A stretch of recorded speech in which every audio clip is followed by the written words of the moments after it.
Nah,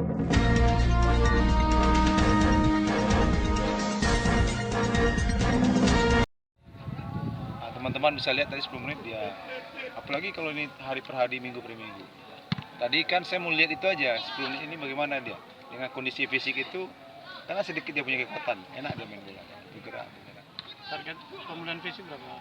Bola ini dalam 2 minggu ini harus dikembalikan, karena dengan dia libur 2 minggu ini, tapi dengan latihan training di rumah masing-masing pasti ada penurunan sekitar 10% atau 20%. Coach, ada kelihatan pemain yang catatannya buruk nggak, Coach? Apa Selama latihan di daerah, Coach. Kan kelihatan dari tes tadi, Coach.